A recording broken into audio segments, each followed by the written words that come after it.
Hey guys, good morning. Happy Sunday. It's Daryl here. It's 4 a.m. here in Connecticut on the East Coast. Happy Super Bowl Sunday. The reason when I'm laughing at the beginning of the video is because chances are if I'm laughing like this, I have started this video like 6 times already and muffed it up. And that's why I'm laughing. All right, let's get into it. I want to talk about Trump's impeachment trial. Just some thoughts on this. It's coming up, and I've been looking at the whole thing. And now, granted, I'm leaning left. I don't call myself a Democrat. I'd be more progressive. I voted Republican before. I've been registered as an independent. But looking at this, I think there's no doubt that Trump assembled these people. I was looking at evidence on different channels, different articles, different pieces on the evidence they have with different video shots from in the crowd, from what Trump said. There's no doubt that Trump brought these people together on that day, held that speech, and at the very end of that speech, this whole action occurred. To me, the evidence is overwhelming. It really is. In leading up to it, the gathering of this group, the incitement of this group, and the resulting actions, to me, the evidence couldn't be any stronger. The evidence could only be stronger if he actually walked in the front of the crowd and brought them down like this. That's about the only way this evidence could be stronger. All right, and I looked at the defense. What's the defense going to say to this? And the strongest, for me personally, I think the strongest line of defense is you can't impeach a president that's out of office. I think, I don't agree with that, and I'll tell you why in a second, but I think if I'm looking over all the defense here, I think him arguing about protests that happened this summer is pointless. That's whataboutism. Forget about me. What about that? You don't want to go, don't even go down there in a trial, using whataboutism. Other defenses, the biggest one, I think, is the right and Trump supporters saying that you can't impeach a president, you can't impeach somebody that's out of office. And one of their arguments is, well, that means we could go back and impeach past presidents. We could impeach dead presidents. We could impeach Lincoln. And that's what people that are right-leaning Republican Trump supporters, that's their argument. Okay, and then I thought about this, and people like me, people on the rest of us, are saying we have to prosecute this. And there's a lot of pressing things right now with COVID relief and other stuff that I think it's more pressing at the moment. But this is the point, that in the future, if we don't take Trump to task on this right now, what'll happen in 4 years? What'll happen in 8 years? What'll happen in 12, 16 years? This is going to leave this lame duck period open season. And next time it could easily be a Democrat president that does something ridiculous and illegal and dangerous. And we'll just assume that he can't be prosecuted. He can't be prosecuted as president. It's the end of his term. By the time any proceedings come around to hold him accountable, he's going to be out of office. So what you're effectively doing, if you don't hold Donald Trump accountable for this, is you're going to make this period, this lame duck period, open season. There's going to be this one person in the country that basically could do pretty much anything that he wants and get away with it and not be held accountable for it. And the argument here is, next time it could easily be the other party, And then I thought about this too, and it's interesting because my thoughts are looking into the future, how this will affect the future, and the way progressive people think, the future and what's ahead of us. And then I thought about the Trump supporters, their argument, and it deals with the past, and it seemed obviously stereotypical right there, with Trump and his "Making America Great," and the whole Trump supporter thing that seems to be terrified of anything in the future, like green power and all that. And let's go back to the past, back to the 50s. And I thought it just occurred to me this morning that their defense is dealing with the past. Well, we could go back and impeach Lincoln, and the past isn't all that important, I mean, you have to learn from it. I'm not going to deny that, but my point is he has to be held accountable. I agree that there's a lot more pressing things right now, but it's going to leave open, what's going to happen in 4 years, 8 years, 16 years, this period. It's going to leave a very dangerous area open if we don't hold him accountable. All right, that being said, let's move on. Super Bowl Sunday. I want to talk about this briefly. One thing I've noticed, okay, so nobody, not one channel, not one article, I have not seen one article, one piece anywhere about gatherings and COVID-19 on Super Bowl Sunday. I think this is because there's no answer to it. Nobody wants to approach this. I don't think, I haven't even seen Dr. Fauci talk about this. And of course, I am drawn to these things. I'm drawn to things that I can't answer, that I sit here and I don't even have an answer for. I'm drawn to things that nobody else wants, that other people are fearful of talking about because they don't have an answer for it or whatever.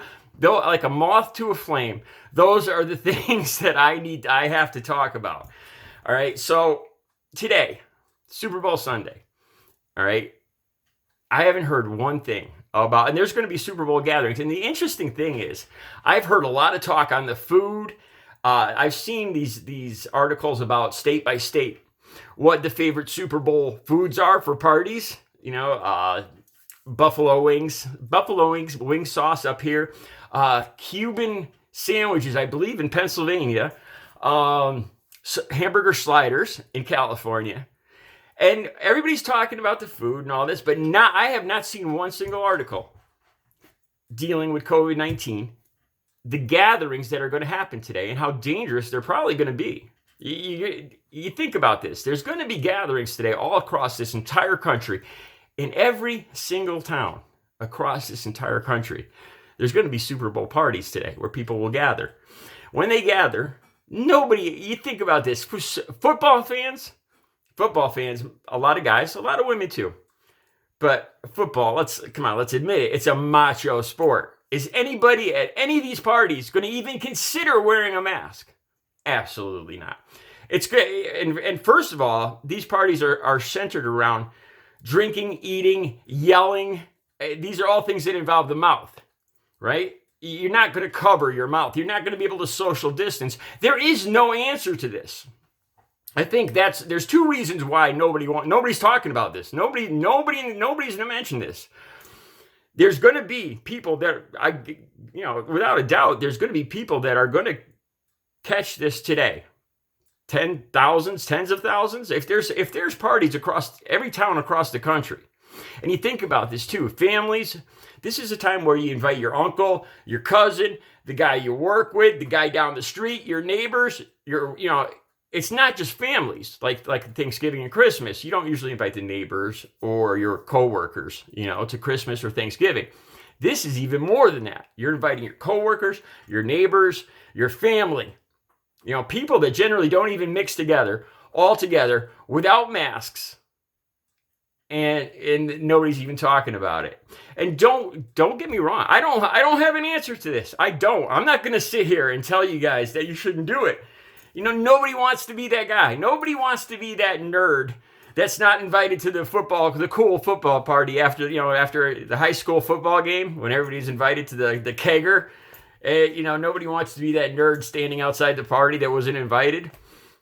And the biggest reason I think is there's no answer to this. You can't even suggest to wear a mask today. You can't. Nobody's gonna wear a mask. Nobody's gonna social distance. It ain't gonna happen. This is just let it be damned. Let it happen, and that's what's gonna happen. We'll see. The only thing that made me feel better about this is the fact that a lot of people over 75 have been vaccinated. And that was my biggest worry with this. My mother, my father, older people. I wasn't so, I'm in good shape. I think I already caught it back. Remember back in October when I did that video? I think I've already had it. I'd be most worried about my parents over 75. My parents are over 75 and them getting it. And they've been vaccinated, and a lot of people have been vaccinated, and that's a relief to me. But a lot of the people gathering at these Super Bowl parties most certainly haven't been vaccinated.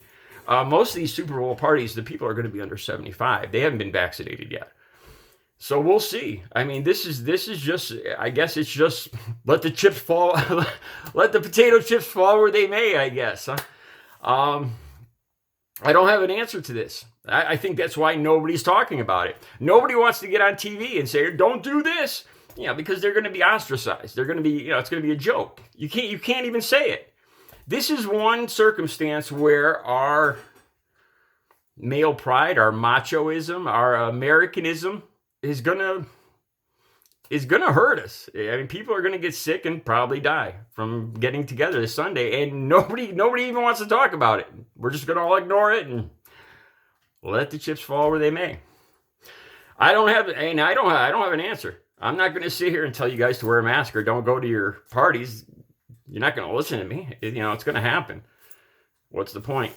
I don't have an answer. If you guys do, let me know. It's just one circumstance where it's kind of weird. It's kind of weird that nobody's even brought this up. All right, let me know your thoughts.